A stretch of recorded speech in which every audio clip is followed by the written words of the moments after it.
What's shaking, nerds? Welcome back to another money run video. Today we're going to be looking at the 11SR key on Interchange. If you don't know how these videos work, is I pick one certain location on a map, we run it 10 times, I get all the loot I can, and we extract. And then at the end we average it all out, see if the run's actually worth it. This is a really expensive key card to get, but it's so worth it because not only do you get a lot of great loot from it, but it is a great extract off of Interchange. So stick around and I'm going to show you everything about this key.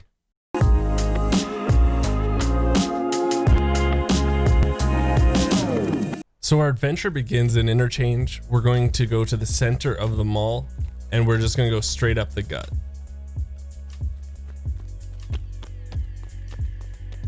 Now, this is a very difficult kind of loot run to pull off, but I assure you it's going to be worth it in the end.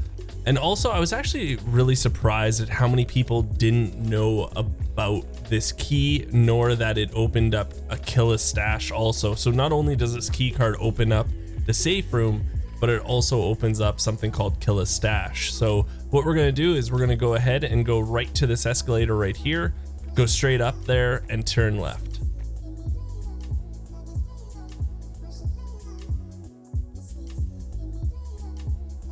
So now we're gonna come to, Burger King. Technically it's Burger King. Let's not deny it. And we're gonna go to the bathroom of this place. Now, the one thing you're going to need to know before doing this is that the power needs to be on. And there's multiple ways to know. Like if you pull up this urinal, it'll say no power if the power is off instead of saying try 11SR key. But the easiest way for me to tell you if the power is on or not, it's press O and look at your extractions, and you see that the safe room exfil one is green. Well, that means power is on. So what we're going to go ahead and do now is we're just going to go ahead and swipe 11SR. Now after we swipe that key, we're going to go back down the way we came.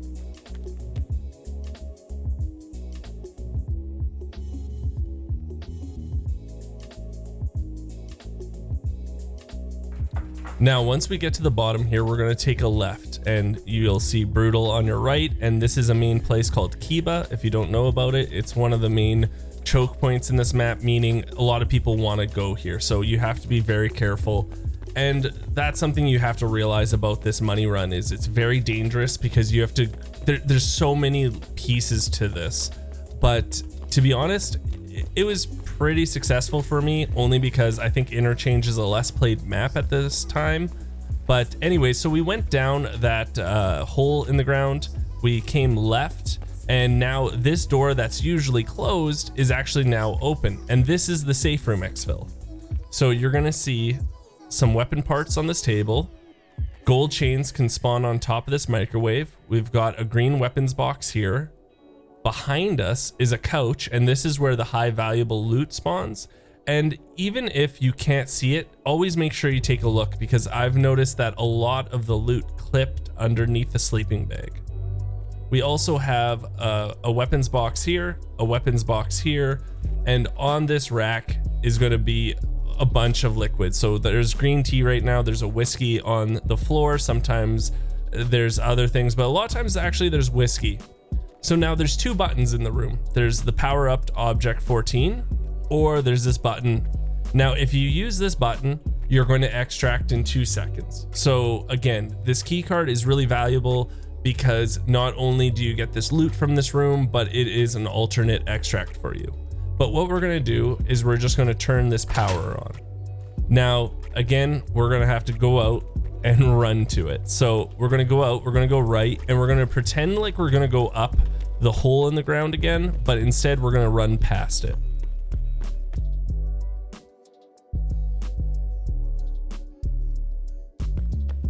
So now what we're going to do is we're running past it and we're just going to go all the way down, but we're not going to exit this parking garage. Just before that, we are going to take a right.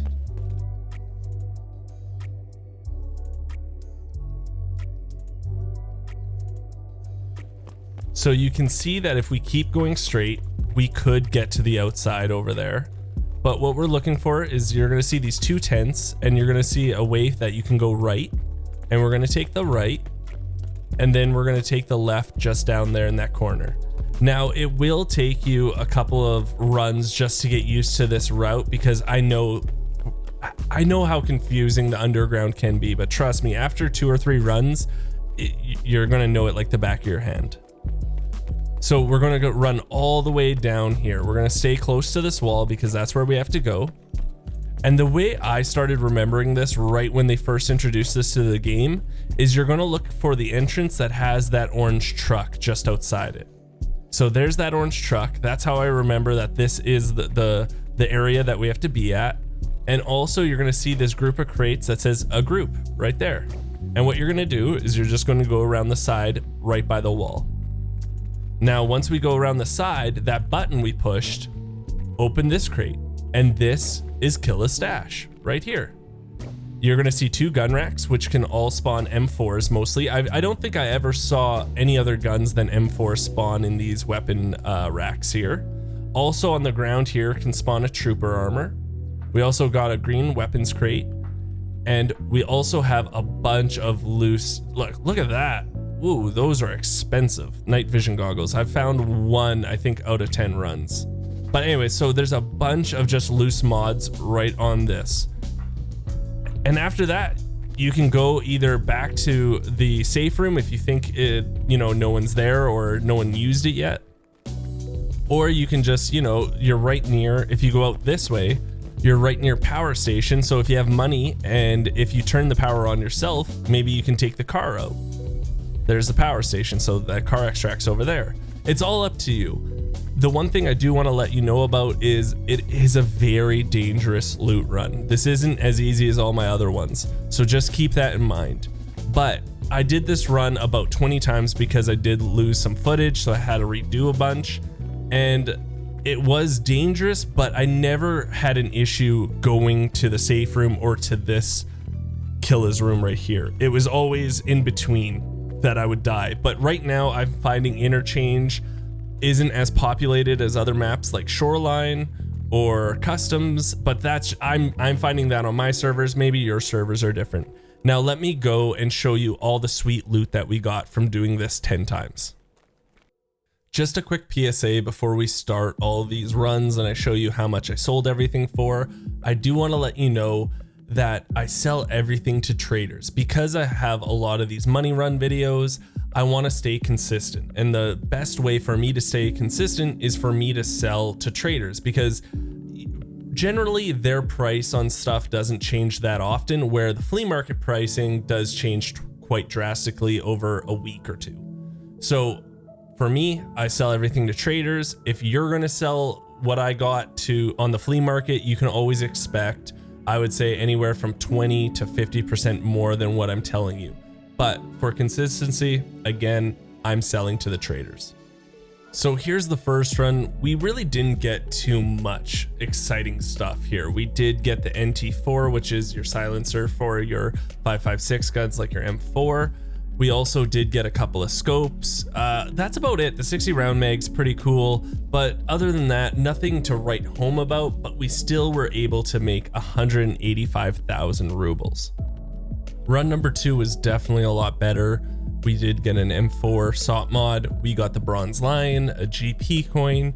We got the hexagon handguard for the AK that you can't even get aside from just looting it. So this was a great run, and we actually ended up getting 270,000 rubles for this. It seems like every run is getting better and better, but I promise you they do eventually don't look this good. I promise. Anyways, so on run number 3, we got 2 M4A1 SOP mods. We got the hexagon red for it's the handguard for the AK. Like I said before, with the black one, you can't get this off of any trader. You have to find it either in world or you have to go to the flea market. And actually the red is better than the black just by 1 point for ergo. We also found a shift grip. We found the 50 round mag, the X47. All in all, this was a great run. You'd be happy to do this run, and we got 290,000 rubles to the traders, guys. Imagine we sold this stuff on the flea market. With run number 4, we're definitely coming back to reality here. So nothing was crazy amazing out of this run. We did get the NT4 silencer, so that's for your 5.56 guns. And same thing with the mini monster silencer. This will fit on your M4s and a couple other things. The biggest thing I would say is the advanced buffer tube that's red, and that's because you can't get this from a trader. You have to find it in world or again on the flea market, and it's just better than a regular buffer tube. And we still did get a couple aquamarines. Nothing really fancy though, aside from those few items, but we were still able to pull out 218,000 rubles from this. So we're at the halfway point with run number 5, and this one, I didn't think we got the greatest stuff. Don't get me wrong, this is I think all these items that we're getting are really good items, but when it comes to loot runs, you have to think of what we're getting. So, you know, the gold skull is definitely one of the big ticket items. Your mini monster, again, silencer, the N15 night vision goggles. You got another M4 SOP mod, the 20-inch 5.56 barrel. The Raptor charging handle actually sells really well in the flea market, but doesn't sell so well to the traders. But we still ended up getting 264,000 rubles for all this. I didn't think that was correct, but it definitely was. I even went back to check. The next run wasn't too bad. We still got a silencer for the 7.62. We also got the really good stock for the FAL. Another SOP mod M4. We did get the 2 whiskeys. That's pretty good because they do trade for either an M4 or the plate carrier. Again, nothing really to write home about. I like the Lavoa stock myself. I really do like that. We still ended up getting 240,000 for this run, but again, nothing crazy like run number 2 or 3, but still really good run. This run was definitely the big daddy run, I have to say. So we did get a Bitcoin. We got the Sheriff Eli badge. We got the really good pistol grip for the M4. We did get another whiskey. We got night vision goggles. We've got the 6x24 scope. Like, this was an amazing run, and it was really small. It's not like I had to like throw a bunch of stuff away. It actually didn't take up too much room in my backpack. If I had time, I could have looted still some other places, but in the end we got 395,000 rubles, and that is definitely thanks to the Bitcoin, because that Bitcoin was worth I think 150,000 rubles at that time. But even without that, we would have still got 240,000 rubles. So great run. Run number 7 was amazing. Run number 8 was almost like, oh yeah, run number 7, well, I'll show you, because we ended up getting a bronze lion. We got the cat. We got an M4A SOP mod again. We got the hexagon handguard for the AK, another whiskey. As you can see, we're getting this kind of the same items over and over again, and I would say the hexagon red is a staple in these. The M4 SOP mods and the whiskeys are definitely 3 items that we're finding over and over and over again. We also did get the MP5, the Midwest M-Lock, like lots of great items, and it didn't beat run number 7, but we still got 349,000 rubles from this. We didn't get any real big ticket items if you look at this, but if you play this game a lot, you might know that the GP NVGs sell for a ton of money. They're really expensive, something like I think $1,500 US from Peacekeeper, so they do sell for quite a bit. We also did get the QD rail. We got a Vapor Cam, which meh, another whiskey, the Hybrid 46. And you know, this didn't look like it was going to be a ton of cash, but we still ended up with 335,000 rubles for this. Great money. It seems like the last runs are just crazy. The last run definitely isn't going to disappoint at all. So we got a skull, we got the gold chain, we got another SOP mod from there, we got the 100-round mag for your M4s. We also got a couple of little things like the UH1, the P1X, but it doesn't look like a ton, but when you sold everything, it was 318,000 rubles. So that's a great way to go out with a bang, because I think the last 4 runs have all cracked for 300,000 now. Before I go and show you all 10 run average and how much you can expect on average if you go do one of these runs, I do want to talk about the key itself. It's a really expensive key, I'm not going to lie to you. It's around 260,000 at the time of this recording on the flea market, but I've seen it go from, you know, roughly 300,000 to 352. And that is because of the rarity of the key. So it can only be found on Killas' body. I was looking to see if you can find it on scavs or in like jackets too, but it's looking like the only place you can find this keycard is when you kill Killa. So that is why the price of this keycard is so inflated. Now, don't let that bog you down or anything, because you have 15 uses on this. So even if you only say get 10 runs out of the 15 and you say you swipe the keycard and then you die 5 of those runs, it's still going to be worth it. You're still going to make a lot of money, and you might be asking, how much money can I expect? Well, I'll tell you the average right now. The average amount per run is 287,000 rubles. So you can pretty much pay off your keycard in one run if you've just sold it to the traders, all the items to the traders. But I know you're going to be selling it to the flea market, so it's way more than that. And I also want to let you know that this keycard is a godsend only because it is another way for you to extract. So if you're always worried about extract campers like Interchange does have sometimes now, this is a really good way for you to extract out of the map without having to go to the main points. So you don't have to go to Emercom, you don't have to go to the railway anymore. You can now take this way. But again, I am just going to warn you, this is a very difficult run to do. It is not as easy as it sounds, but because of that, you're going to come out with a lot more loot, a lot more high value loot from this. It's not like you do this and you get some sort of dud items. You are going to get some great items that you can make a lot of money off of. Thank you so much for watching this video. I hope you did like it. If you did, think about giving it a thumbs up. Think about subscribing. It is free for you guys, but it means the world to me. And I do stream 5 days a week on twitch.tv, where I come up with these ideas. I take suggestions from the community, and we do these live also. So thank you so much. And until next time, I will talk to everyone later.